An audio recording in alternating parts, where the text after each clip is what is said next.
Good morning mga kaibon. So welcome back sa aking YouTube channel, ang Ken Ken Mini Aviary.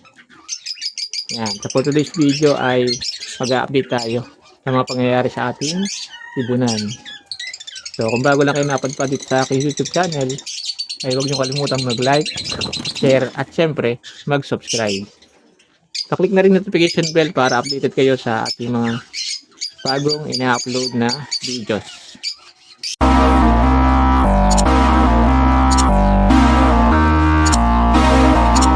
Mga kaibon, so update na tayo sa ating mga alaga. So ayan, kape muna tayo mga kaibon.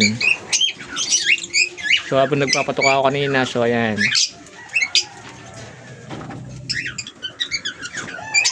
so ito na kayong ating update. So meron tayong bad news, saka meron tayong good news. So unahin na natin mga kaibon yung bad news. So yung bad news, kung napanood nyo yung video ko nung nakaraan, so yung mga breeder natin nag-itlogan na. So ayan. Kaso nga lang mga kaibon, nang chinek natin, so ayan, may mga titan dito. So halos lahat ng mga itlog nila ay nag-infertile. So yung iba naman ay fertile, problema lang, hindi rin nila pinisa. So gaya dito sa pail natin dito sa baba. So may itlog dito. Yung itlog nila rin po mga kaibon ay halos walang napisa, hanggang lahat. Ayan, walang natira. Ayan, wala. Yung atong project na Copa Pail, so wala din. Dito naman sa taas mga kaibon yung ating wild type. So 5 yung itlog dito. So ang natira na lang ay 2. Inalis na natin, so mayroon tayong 2. So hindi pa natin sure kung maliit isa. Kasi isa parang na balot.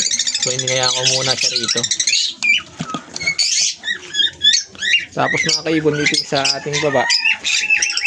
Ayan, meron tayo ditong back to back na ay yung project Lutino Opaline natin. So hindi rin napisa yung itlog niya. Ayan, nung ano pa siya nag-itlog nung November 29. So hindi siya nag-itlog. So binaklas naman natin yung mga kaibon. So ibang bear na nilagay natin dito. Ayan, binaklas natin dito yung ating paritan na Far Blue saka green na project Lutino Opa. Binaklas natin sila, tapos yung cock, ayan, yung sa kabila. So pinaris natin siya sa albino. So dito naman sa may taas mga kaibon, yung ating Lutino Opa project din na December 2. So wala din isa mga kaibon. Tinanggal natin lahat. Ayan, so wala din silang itlog. Wala rin na isa.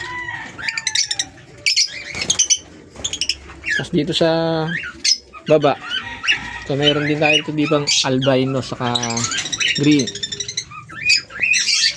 Albino saka blue. Project ano rin na Pino.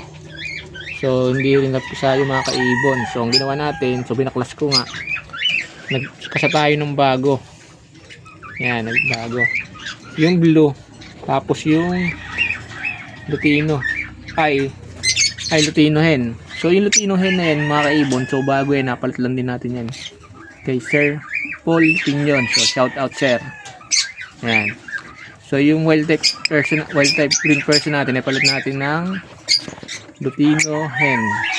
So yan, pinaris natin dito sa blue. Ito yung kapares ng albino nung nakaraan. So binaklas na natin kasi nga yung albino na ipares natin doon sa Far Blue. So para meron tayong project ng Crimino Opaline.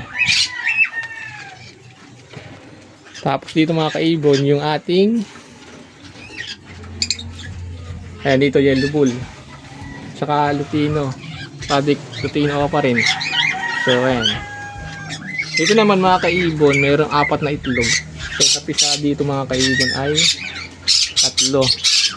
So 2 visual at 1 non-visual. Ang problema mga kaibon, yung visual ay namatay.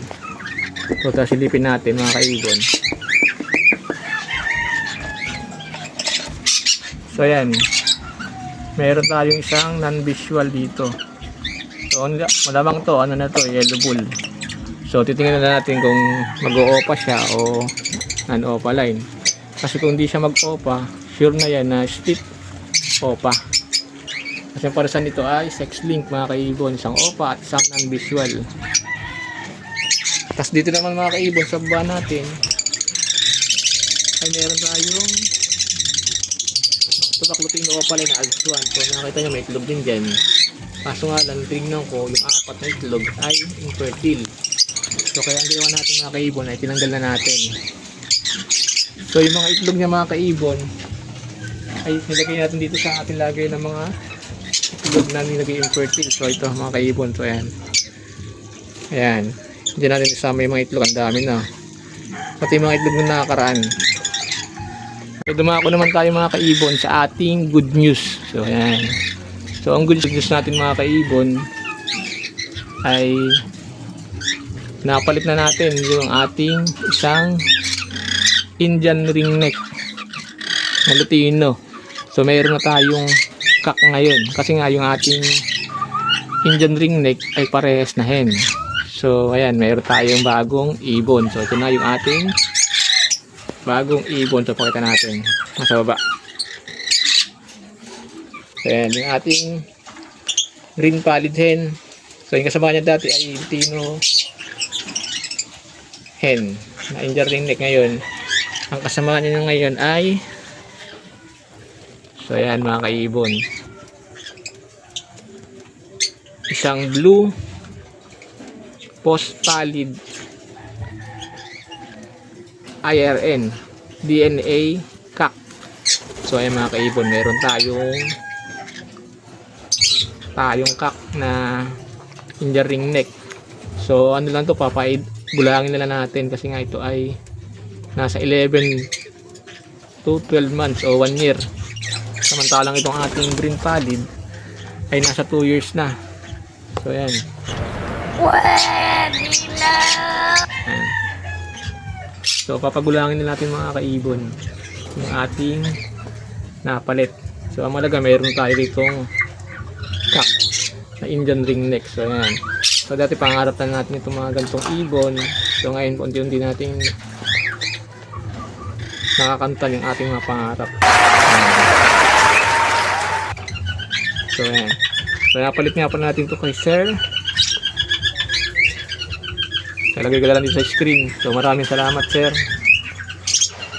sa pagbabahagi ng inyong ganitong kagandang ibon. So ayan.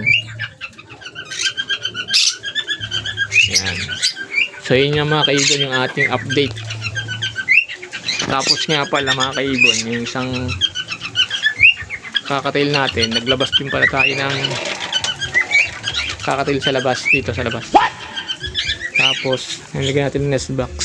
So napansin kasi sila yung nagbabanded. So ayan. So hindi ko lang sure to kung itong isa ay hen talaga. Kasi nung sinama ko nung bago ko sinama sila dito, nakita ko banded. Naghihingot to. Kaso nung nilagay ko dito, sumisipol din pala itong isang ito. Hindi totoo yan. Bola lang yan. Sila din mga kaibon. So ito nasa taas eh, mga halos. Yung dalawa dyan sure kak na. Yung pastel, yung perla lang hindi ako sigurado kung yung hen talaga to o kak, kasi parang nag-iingay din to kahapon. Ayan. Ayan, nag-iingay ito. Proven kak. So yun na nga lang mga kaibon yung ating update dito sa ating aviary. Ayan. Meron tayong bagong Indian ring neck. Ayan, meron tayong kak. Ayan, silipin natin, no? Malapit. Ayan. Nice. Ayan, bali pag nagpa-flash tayo mga kaibon, parang nagkukulay green nga siya eh. Ayan. So ayan, dito lang mga kaibon. Salamat sa pagpanood.